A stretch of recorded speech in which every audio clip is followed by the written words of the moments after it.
Social মিডিয়াতে এত hype দেখে ফাইনালি চলে গেলাম ব্রিওয়ার্স ডেন অ্যান্ড প্রথমে ঢুকেই আমার অনেক ভালো লাগতেছিল because they have the most beautiful interior. রেস্টুরেন্টের চারপাশেই হচ্ছে গ্লাস দেওয়া, আর এটা যেহেতু 15 তলায়, তার মানে আপনারা অনেক সুন্দর একটা বাইরের ভিউ পাবেন। জায়গাটা দেখতে খুবই ভালো লাগতেছিল, but let me tell you how disappointing the food was. আমি অনেকগুলো রিভিউ দেখে যাই, স্পেশালি ওদের পাস্তা নিয়ে আমি অনেক কথাও শুনি। আমরা 2 ধরনের পাস্তা অর্ডার করি, আর ওরা পাস্তার যে ক্রিমটা সেটা একদম আমাদের চোখের সামনে প্রিপেয়ার করে, যেখানে হচ্ছে ওরা কাঁচা ডিম দিয়ে একটা সস বানায়। এটা দেখেই আমার বমি আসতেছিল যে কেন আমার চোখের সামনে এভাবে কাঁচা ডিম দিয়ে একটা সস বানাচ্ছে।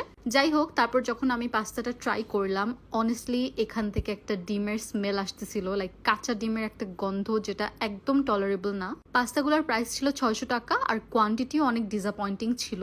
পাস্তা অর্ডার করার সময় ওরা জিজ্ঞেস করেছিল যে আমরা কি চিকেন অথবা বিফ চাই, সো আমরা হচ্ছে চিকেন পাস্তাই অর্ডার করি। যদি আমার পাস্তা রেকমেন্ড করতেই হয়, আমি বলবো যে ওদের রেড ফিউরি পেনি পাস্তাটা